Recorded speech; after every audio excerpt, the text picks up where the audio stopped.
Do you find yourself struggling in unpredictable relationships with partners that you hate to love and love to hate? If so, you may be caught in a toxic pattern fueled by insecure attachment styles. All human beings display one of four attachment styles.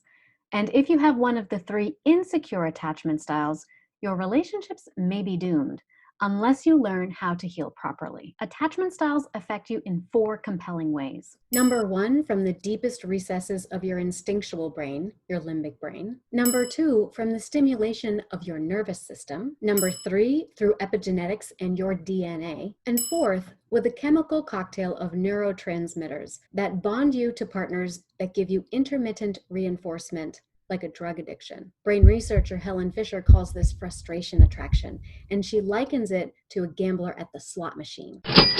And so your attachment styles color your beliefs about the possibilities for love in your life, make it easy to predict how relationships fail and why, and they can also predict how passionately you will become addicted to a partner, even if, or perhaps especially if, they treat you poorly. In this video series, we are going to delve into each of these four compelling ways in detail and introduce you to my approach to healing attachment wounds, called the McWilliam Method. In today's video, I'm going to introduce you to four healing phases for attachment styles and offer you a mini assessment for where you might be on your journey. It's my hope that this video will help normalize what you may have been experiencing, give you a heads up as to what you can expect next, and give you a little hope in the process. But before we get into it, if you are new to my channel, welcome. My name is Brianna McWilliam, and I am a licensed and board-certified creative arts therapist with more than 15 years in the field, helping adults struggling with insecure attachment go from self-doubting to self-sovereign so they can attract the soul-shaking, passionate partnerships that they want. And I do this using a psycho-spiritual approach to creative arts interventions, which I call the McWilliam Method. The content on my YouTube channel is derived from my online courses, which you can learn more about through the link in the caption of this video. If you would like to learn more about your attachment style, you can take the 4-question quiz. If you like what you see and hear and you want to learn more, make sure you like, subscribe, and ring the bell for notifications. I put out videos once a week, and I wouldn't want you to miss out. To begin our discussion, let's answer the question, what are attachment styles? Attachment styles color your beliefs about the possibilities for love in your life. For example, here are some belief statements from 3 distinctly insecure attachment styles. I can't be happy unless I'm in a relationship. Relationships let me know my value. Now, these tend to be anxious individuals whom I refer to as open hearts. They want a lot of closeness in love. Here's another one. Relationships come at the cost of personal freedom. I don't want to be smothered by my partner's neediness. These tend to be avoidant individuals whom I refer to as rolling stones. They usually put a lot of emotional distance between themselves and their partners. And lastly, I want love and connection, but I'm also really afraid of it. It's hard to believe that anybody could love me for me. These folks are considered disorganized or fearful avoidant, what I call spice of lifers. They easily win your heart while at the same time sabotaging their relationships to avoid getting hurt. To illustrate how attachment styles can affect you in relationships, I would like to share the story of Katie and John. Katie and John are a cisgender heterosexual couple. Katie identifies as an anxious open heart, and she has a habit of falling headlong into love. Then, after a while, things start to fizzle. Her relationship with John was no different. After about 3 months, she was flying high on the romance, but John had started to pull back and want some space.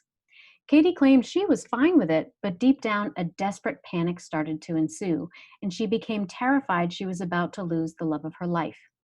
Katie started begging for reassurances, professing unconditional love. "I just want you to know I'm here for you no matter what. I will always love you," she told John. Katie told me, "I'm still 100% available and willing to make things work, but nothing I do seems to matter or make a difference. He just keeps avoiding me. I play it cool, I don't act like I'm stressed out, but I can't stop wanting to fix whatever I did wrong. I start worrying that I've really messed up things with the best opportunity for an exciting relationship with a man I actually love." Now, John, who identifies as a rolling stone, was beginning to feel suffocated. It was getting harder and harder to access his loving feelings. Katie was making things way too easy for him, and he started to wonder, where's the challenge? Initially, he would respond quickly and easily to her text messages because he thought that would make her feel more secure in the relationship, but it only seemed to make her need and want even more connection. John started to feel annoyed, over-obligated, and emotionally taxed. Eventually, his feelings turned to resentment and he started to pull away. John started to think, it's better to end it now before things get really sour. At least then, maybe we can still be friends. John shared with me. Katie says I should take all the time I want, but then she starts sending desperate text messages asking how long it's going to take, or trying to make me jealous and get a rise out of me. I start feeling manipulated and like I'm never going to be able to meet her expectations. I know she's a great girl. She deserves better. I just must not be cut out for relationships. And both Katie and John continue to struggle with terrible feelings of loneliness and isolation and confusion about their ability to be in relationships. Does any of this sound familiar? Give me a like or a comment below if you recognize this pattern in yourself or in someone you know. Now, John and Katie's story is the classic tale of the anxious avoidant trap. This is a situation in which one partner usually chases because they think they need to earn love, and the other runs because they think they don't deserve love. And it's a trap because they keep relying on the other to prove them wrong. But the more they love each other, the less each one feels worthy of it. This kind of relationship is distinctively addictive, and it has a push-pull roller coaster dynamic to it. This includes intoxicating highs and intolerable lows, fueled by an insecure attachment dynamic. But it does not have to be this way. Once you become aware of your attachment style and the effect that it has on you, you can access the tools necessary to be in charge of your love life rather than a survivor of it. Now, for today's video in our next video series, we're going to start by situating you on your path. We're going to help you address the question, why me? Why now? What does this mean in the greater context of my life? To do this, I'm going to introduce you to 4 healing phases of attachment and offer a brief assessment for where you might be on your journey. In the wandering phase, you are typically led by compulsion. There is not much reflection on how you feel, only that you feel it and you want to act on your impulses. You tend not to have a clear picture in your head of what you want or of what a healthy relationship looks like. And so you have the attitude, I'll know it when I see it. But it only ends up being a repeat of what you have experienced before.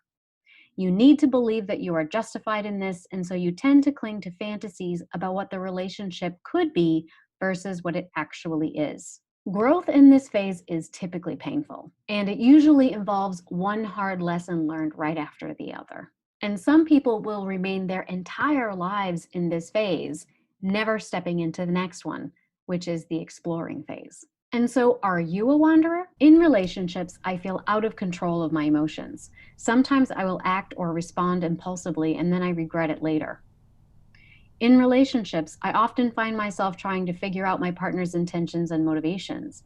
I would rather ask my friends for advice than directly bring it up with my partner because I'm afraid they'd leave me if I did, or it might start a fight. I feel like if we have to go to therapy or counseling, it would mean the relationship is already over, or there must be something wrong with me or what I'm doing. It's so rare to find a real connection. If I leave my partner, I will never feel this way again. So next, let's talk about the exploring phase. In the exploring phase, you may be feeling raw and a bit wounded from wandering.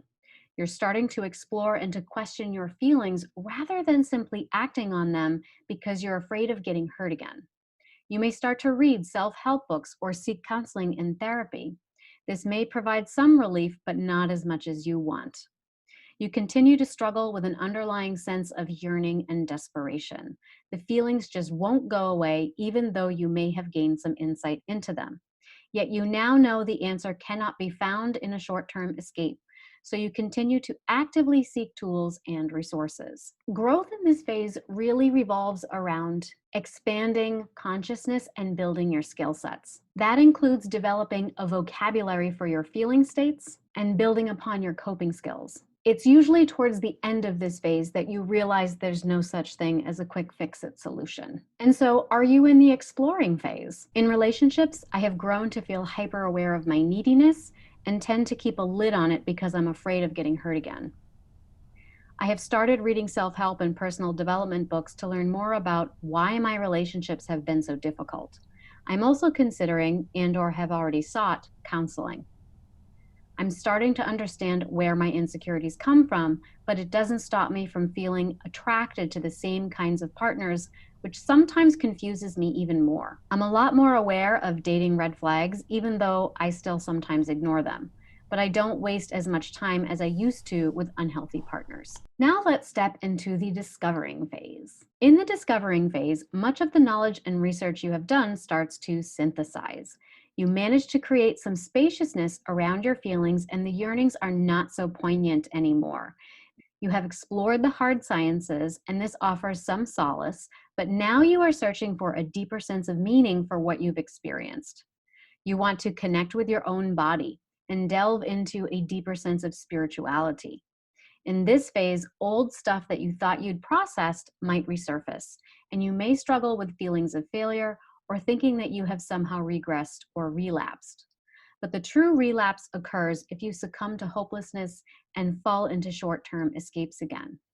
And of course, that is totally okay because that's just where you are in your process. Growth in this phase revolves around the recognition that old stuff comes up so that it can be processed from a new perspective. This perspective reflects a new level of sophistication, one that ushers in the spiritual maturity that you seek. And this is in addition to expanding consciousness. And so, do you think you're in the discovering phase? Lately, I find it a lot easier to be alone with myself. I'm going out with friends and exploring creative activities that I enjoy. I find myself looking for deeper meaning in my relationships, in the larger context of what I'm meant to learn and accomplish in this lifetime. I notice that less and less I'm attracted to the same kinds of partners. I actually find myself giving a wide berth to people who remind me of my exes. Sometimes I will feel like I'm doing well, but then feelings of loss and grief bubble up out of nowhere. And I may still worry that I haven't outgrown as much as I thought I had. Finally, let's look at the loving phase. In the loving phase, you have come to a place of understanding and forgiveness towards yourself and towards previous partners. There is a sense of resilience that makes you feel fully sovereign in your mental, emotional, and spiritual bodies. At this time, you may want and need to reconnect with people and possibly a new partner or a current partner on a more authentic and intimate level. Your openness to give and receive love has expanded with increasing self-love and acceptance. You feel like it's time to take off the training wheels and try again. There may be lingering doubts or fears that this new level of connection could trigger old patterns of relating. However, those fears are no longer debilitating. You feel capable of managing them well enough to move forward. Growth in this phase revolves around implementing the skills you have learned, including prioritizing self-care, maintaining a spiritual practice, creating a genuine and authentic space in your life for deep connections, letting go of judgment, and assuming the authority you have to be a co-creator in your relationships. And so, do you think that you are in the loving phase? Let's find out. I have a deeper sense of meaning and spirituality than I ever have before, and feel as if I am connected to something greater than myself. I feel comfortable acknowledging and expressing my needs and desires, and no longer put energy and attention into people, places, and things that don't serve me. While I may still feel a bit sentimental to think of past lovers, I'm able to see how those relationships served me by leading me to this place in my life. I feel confident in myself and in my ability to establish and maintain my boundaries in relationships. I don't feel crushed if someone is just not that into me, and I don't feel like I owe someone something if I'm just not that into them. And I believe that there are and will be plenty of opportunities for love. So now that you know the 4 phases, which of them do you think that you are in? Give me a like or a comment below so that I can know. Now, it's important to note that you may fall into more than one of these phases simultaneously because they can overlap. Additionally, I would prefer that you think of these phases less like a linear trajectory and more like an upwards and expanding spiral. And with each widening circumference around the central issue of love and romantic relationships, you will gain a wider and wider perspective on your growth in relationships and on integrating old experiences with new ones. Now, I'd like to pause here and ask you for a moment to focus on identifying your deepest desire and just wrap yourself in the deliciousness of it. Is it a need to belong, to be seen, to be understood, to be valued and acknowledged, to believe that you are good enough just as you are right now, right or wrong? I want to remind you how awesome you are.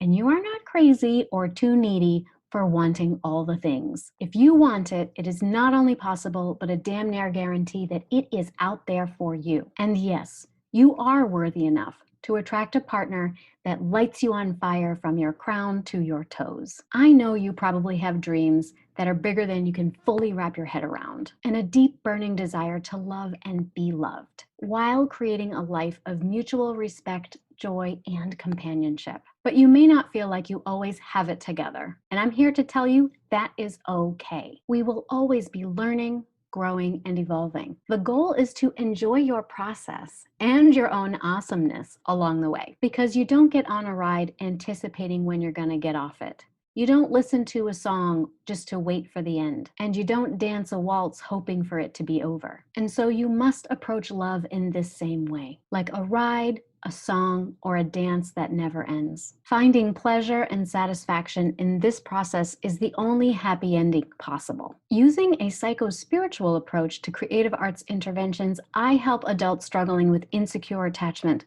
go from self-doubting to self-sovereign and being on fire about life, regardless of your relationship status. Because, like it or not, shit happens. And it's going to keep happening. You cannot control it all, no matter how many red flags you commit to memory, or how many love scripts you memorize, or how many communication skills you learn. There will always be storms. There are times when weighing anchor might stable you, and then there are times when that would mean your doom. The key is to learn to ride the waves, not get stuck at port. As Gabor Mate once said, all of Western medicine is built on getting rid of pain. But that's not healing. Healing is actually the capacity to hold pain. And so if you've been trying hard to impress a partner, but only wind up walking on eggshells, because no matter what you do, it only seems to push them away, then you're in the right place. If you're sick of falling headlong into relationships, only to wind up feeling bored, smothered, or trapped just when things are supposed to be getting good, then you are also in the right place. If you recognize yourself in both of these scenarios, then you guessed it, you're in the right place as well. Today, the universe is inviting you to stop being held back by competing, comparing, self-doubt, and waiting around for something to improve. You do not have to be perfect before attracting the perfect love into your life. You don't have to have it all figured out right now. It is okay to be human, and it is okay to be in process. But being on fire about life starts once you decide and commit to living nothing less than a next level life and existence. It's not hopeless. It is worth it. And if a little voice inside of you just yelled, "Yes!" while fist pumping the air, then make sure you like, subscribe, and ring that bell for notifications, because there is so much more in store for you.